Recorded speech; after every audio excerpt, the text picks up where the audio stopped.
유튜브로 읽는 박정희 전기 6권 한 운명적 인간의 나상 정치권의 세대교체.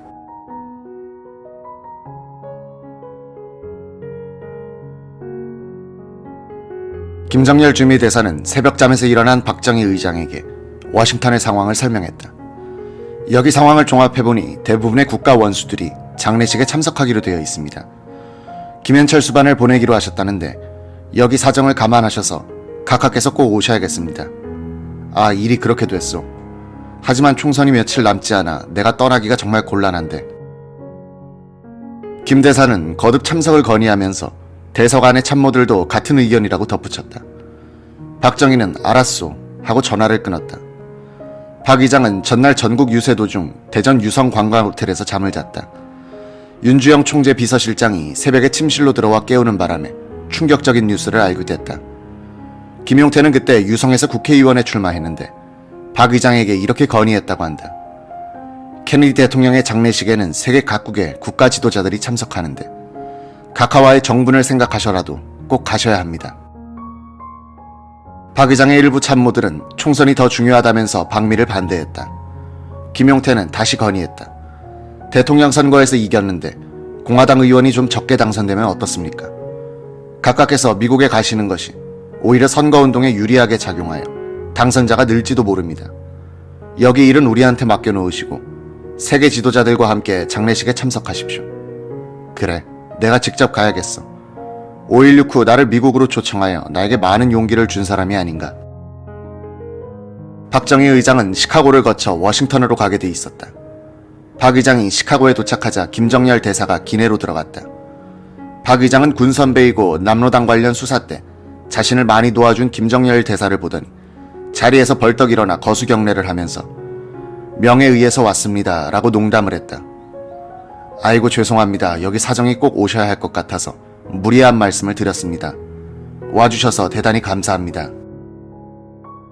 11월 25일 박정희 의장은 부통령으로 있다가 케네디가 피살된 후 취임한 존슨 대통령을 예방, 한국인을 대표하여 조의를 전달하고 요담했다. 박 의장이 그 2년 전에 미국을 방문했을 때 존슨 당시 부통령은 비행장까지 마중 나온 적도 있어 구면이었다. 존슨은 군부가 약속대로 민정으로 복귀하는 절차를 밟고 있고 분별 있는 선거를 관리한 점에 대해서 만족한다는 뜻을 전했다. 그는 또 한일 양국에서 총선이 끝나면 국교 정상회담이 조속한 시일 내에 성공적으로 마무리되기를 바란다고 말했다. 다음날 존슨 대통령은 조문하러 온 이케다 일본 총리와 요담하는 자리에서도 똑같은 희망을 피력했다. 이케다 총리는 이런 요지의 말을 했다.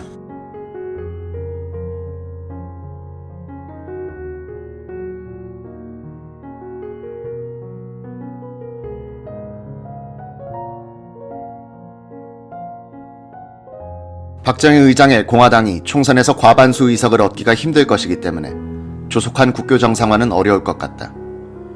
박 의장이 과반수 의석을 확보하지 못하더라도 보수적이고 온건한 세력과 연합한다면 국내 정치를 안정시킬 수 있을 것이고 일본도 가능한 한 빨리 국교 정상화 회담을 끝내는 방향으로 나아갈 것이다.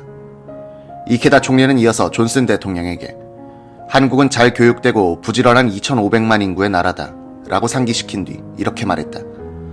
대한민국의 건전한 발전은 일본의 안전을 위해서도 필수적인 조건이다. 일본과 자유세계는 한국이 붕괴하고 공산화되는 것을 방치할 수가 없다. 따라서 일본은 최선을 다해서 한일 국교 정상화를 이룩하려고 한다. 위의 대화에서 나타나듯이 한일 국교 정상화 교섭의 진도는 한국의 정치 안정과 밀접한 관계를 갖게 된다. 박정희의 케네디 대통령 조문은 존슨 대통령 정부와의 관계를 예고하는 청신호였다.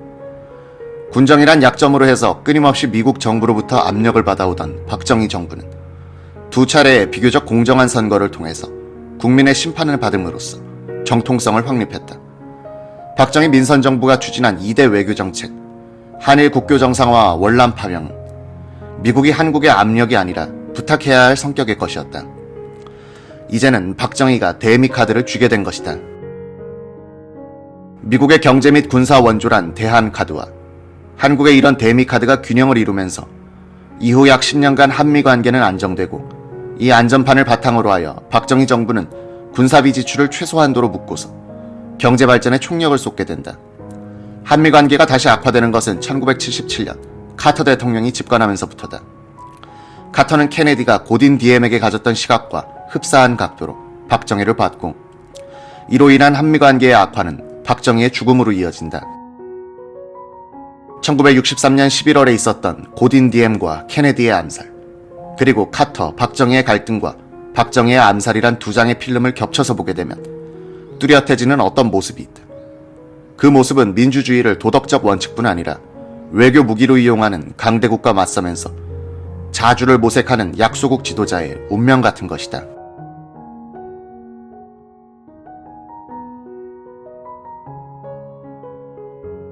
박정희와 동갑이지만 박정희보다 16년 먼저 암살된 케네디의 장례식은 1963년 11월 25일 워싱턴에서 치러졌다.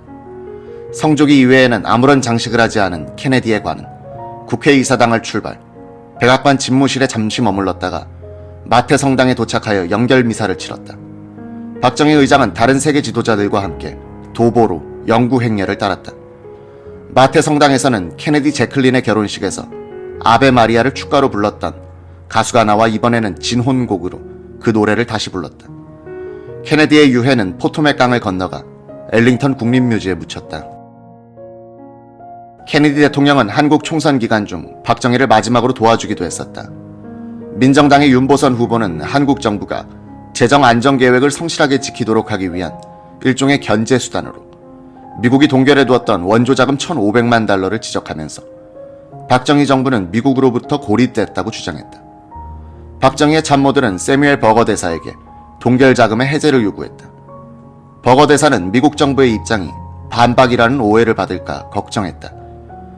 그는 워싱턴에 건의하여 총선 기간 중 1,000만 달러의 원조 자금 방출을 발표하도록 했던 것이다. 박정희 의장이 케네디 장례식에 참석하고 있을 때 한국에서는 제6대 국회의원 선거 투표와 개표가 진행되고 있었다. 1963년 11월 26일의 총선은 10.15 대선 때와는 정반대의 큰 이변이었다. 미 일과 우리 언론기관의 예상과는 반대로 공화당이 압승, 의석수가 전체의 3분의 2선에 육박한 것이다. 131개 지역구 가운데 공화당은 88석을 차지했다. 전국구인 비례대표제 당선자를 포함하면 공화당은 전체 의석 175개 가운데 110석, 민정당은 41석, 민주당은 13석, 자민당은 9석, 국민의당은 2석이었다. 공화당은 약 33%의 지지율로서 전체 의석의 약 63%를 차지했다. 이는 물론 야당의 분열 때문이었다. 공화당은 박정희가 대선 때 몰표를 받았던 제주, 전남, 전북, 경남, 경북, 부산의 지역구 74개 가운데 58개소에서 당선자를 냈다. 공화당이 과반수를 얻지 못한 것은 서울뿐이었다. 민정당의 김영삼은 부산의 유일한 야당 의원으로 당선됐다. 민주당의 김대중은 전남의 유일한 민주당 당선자였다.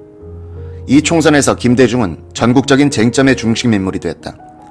목포경찰서 정보반장 나승원 경사가 민정당을 찾아가 폭로한 경찰의 국회의원 선거대책이란 문서가 있었다.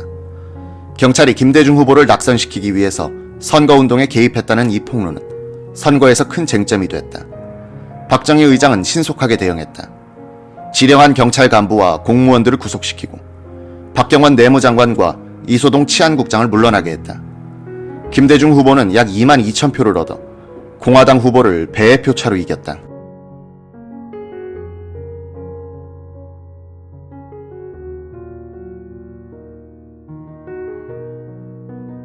김대중의 선거 참모로 참여한 사람 중에 권노갑 비서가 있었다.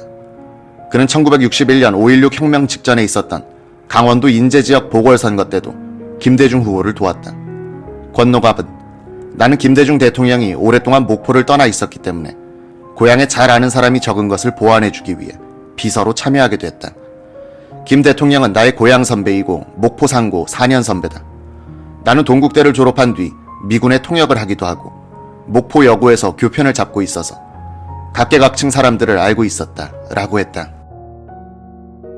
제6대 국회의원 선거에 참여한 유권자들은 박정희 대통령 당선자에게 안정의석을 주었고 그가 주창해온 세대 교체를 상당 부분 실현시켜 주었다. 국회의원 당선자들 가운데 20대가 1%, 30대가 21%, 40대가 46%로서 청장년층이 전체의 약 3분의 2나 됐다. 40대의 박정희, 30대의 김종필로 상징되는 젊은 국가 엘리트 집단이 두 차례의 선거를 통해서 우리 사회 중심부에 등장한 것이다.